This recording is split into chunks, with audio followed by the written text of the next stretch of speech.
आज के बाद जो भी दहेज मांगे समझ लेना वो कुत्ता है, और लड़की का बाप जिसको उसकी डिमांड के मुताबिक दे समझ लेना कि बाप उस कुत्ते के सामने हड्डियां डाल रहा है। आज के इस जलसे के बाद देखेंगे कितने कुत्ते हैं और कितनी हड्डियों का मुतालबा करते हैं। कितनी लड़कियां आज दहेज न होने की वजह से बैठी हुई हैं, जहेज न होने की वजह से आत्महत्याएं कर लेती हैं। आयशा को याद करो, अहमदाबाद की साबरमती जेल में डुबकी लगाने वाली और कूद जाने वाली उस आयशा को याद करो। कलकत्ता की उस लड़की को याद करो, सलीम की उस बेटी को जिसने हैदराबाद के अंदर बिना जहेज के शादी कर ले जाने वाले उस आदमी ने हैदराबाद के अंदर 20,000 रुपए में बेच दिया था। और वो लड़की दरिंदों का शिकार होकर पंखे पे लटक जाती है और फांसी के तख्ते पे लटकते हुए अपने बाप के नाम एक लेटर दे जाती है कि अब्बू, क्या मैं तुम्हारे ऊपर इतनी बोझल हो चुकी थी, इतनी भारी हो गई थी कि लड़के की हकीकत भी तलाश नहीं की आपने, और जिसने बगैर जहेज के शादी करना चाहा आपने फट से उसको मेरा हाथ पकड़ा दिया और आपने उसके माँ बाप का पता भी नहीं लगाया। मैं लुट चुकी हूं, मैं बर्बाद हो चुकी हूं। अब मैं अपनी असली शक्ल आपको और आप अपनी माँ को और अपने भाइयों को नहीं दिखाना चाहती। हाँ, मेरी एक छोटी बहन जरूर है फातिमा, मैं उसको घर छोड़ कर आई हूं। आए अब्बू जान, उसके लिए एक नसीहत करती हूं आपको। ये जुमले सुनने के लायक हैं। उसने जो लेटर में लिखा था, और वो लेटर आज भी कलकत्ता में सलीम के पास मौजूद है। उस लेटर के जुमले ये थे, मेरे अब्बू, वो छोटी मेरी बहन फातिमा नाम की मेरी बहन, अब्बू जान उसको छोड़ के आई हूं।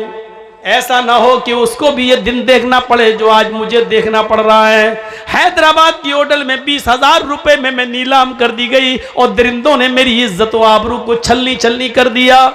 मैं अब भाग कर आपको और अपनी माँ को और अपने भाइयों को अपना नापाक चेहरा दिखाने के लायक नहीं रही हूँ, इसलिए मैंने मर जाना बेहतर समझा। हाँ अब्बू जान, मैं अपनी छोटी बहन फातिमा के लिए एक नसीहत कर रही हूँ। उसके बड़ा होने से पहले आप इतना कमा लेना, आप इतनी मेहनत कर लेना, आप इतना जहेज इकट्ठा कर लेना कि जो कुत्ता जितनी हड्डियां मांगे उस कुत्ते के सामने उतनी हड्डियां डाल देना, ताकि मेरी बहन को वो दिन न देखना पड़े जो आज मुझे देखना पड़ रहा है। हैदराबाद में खुदकुशी करके मरने वाली कलकत्ता की उस जमीला ने दहेज मांगने वालों को कुत्ता कहा है और उस दहेज को हड्डी कहा है कि जो कुत्ता जितनी हड्डियां मांगे उसके कुत्ते के सामने उतनी हड्डियां डाल देना। आज के इस जलसे के बाद देखेंगे कितने कुत्ते हैं और कितनी हड्डियों का मुतालबा करते हैं।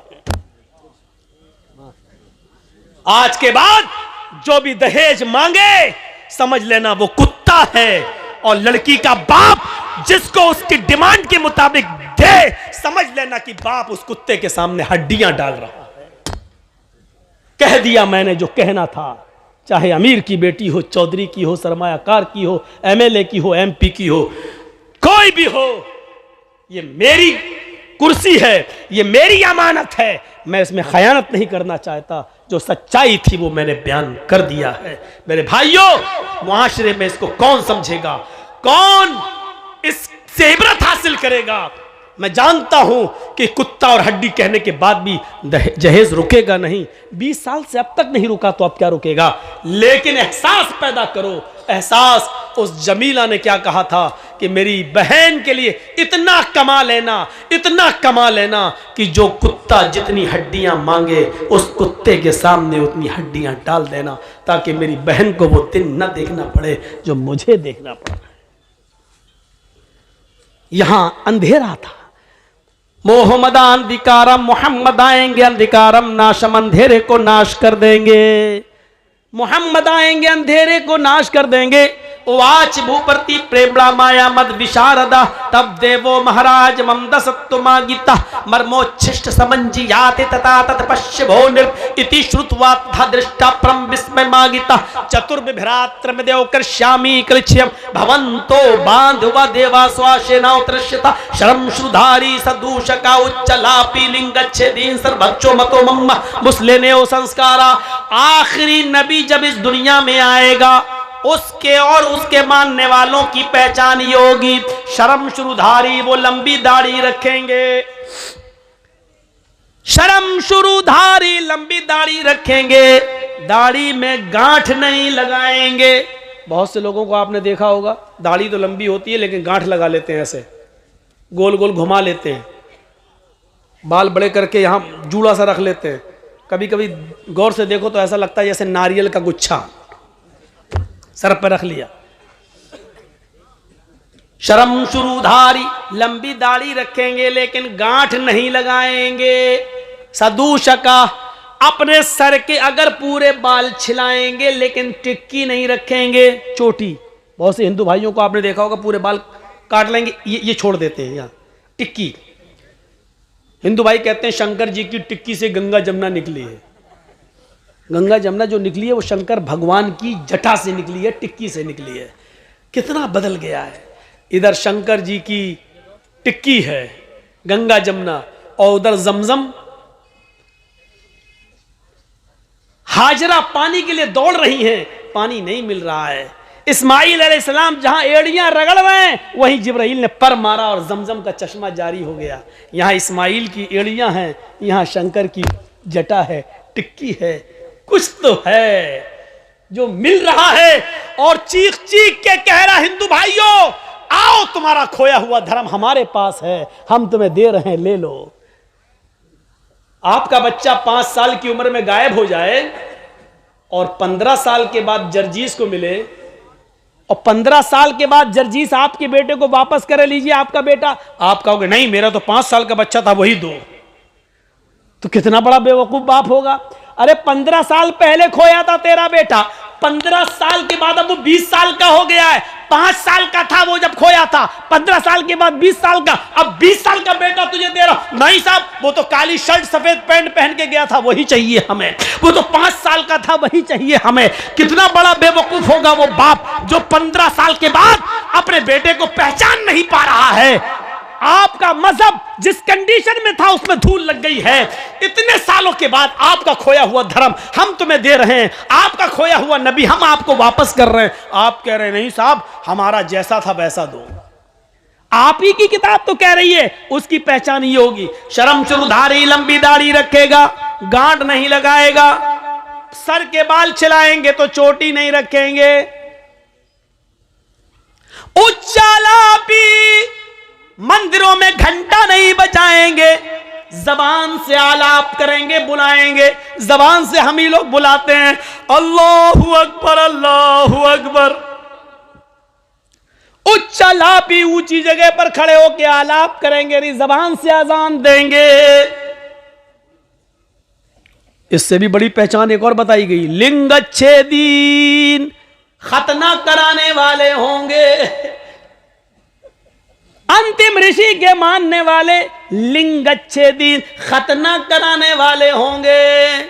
लीजिए साहब, और क्या चाहिए।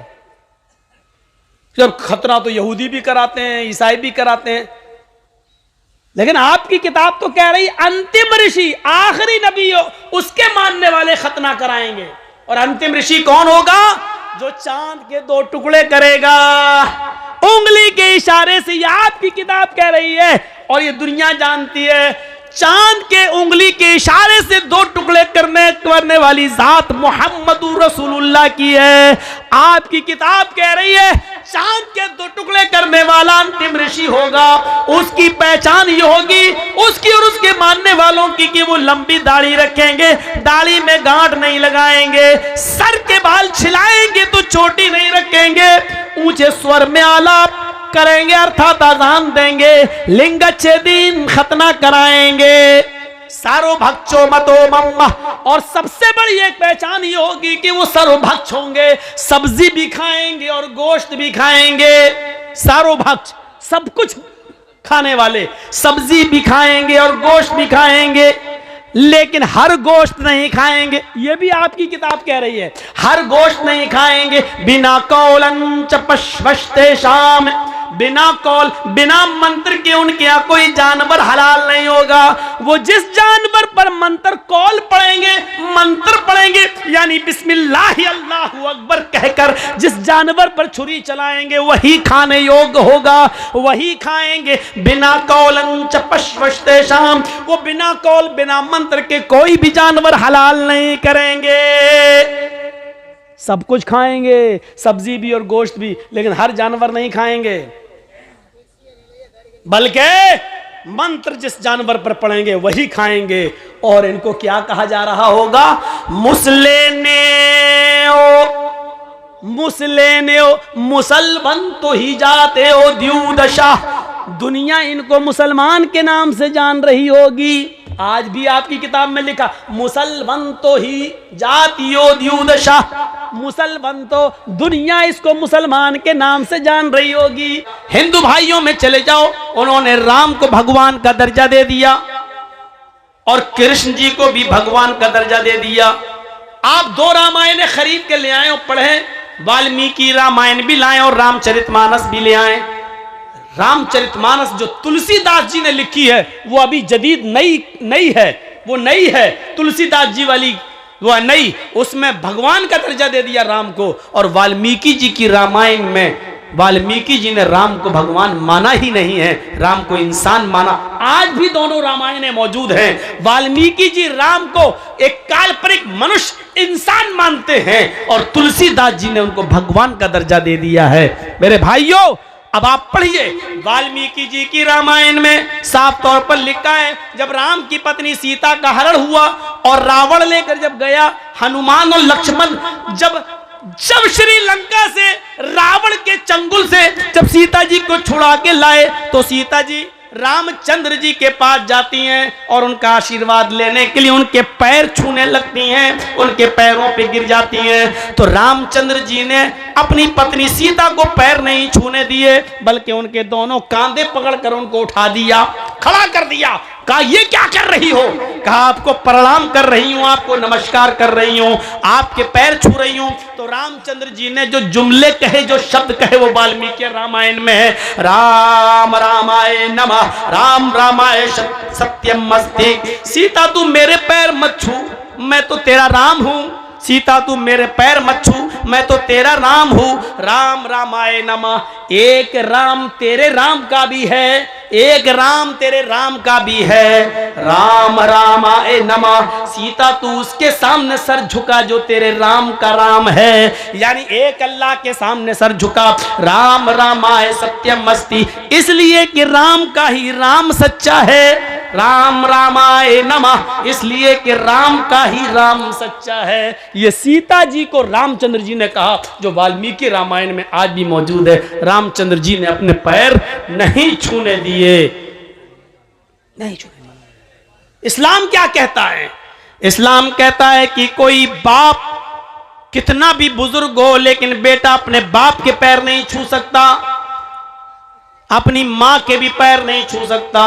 मां के कदमों के नीचे जन्नत है, वो तलाश करे, यानी खिदमत करके जन्नत में जाने की कोशिश करे। लेकिन मां के कदमों के नीचे जन्नत होने का मतलब ये नहीं है कि वो अपने मां के पैर छुए। वक़दा रब्बुका अल्ला तअबुदु इल्ला इय्याह, और तुम्हारे रब ने ये फैसला कर दिया है कि तुम अल्लाह के अलावा किसी और की इबादत नहीं करोगे।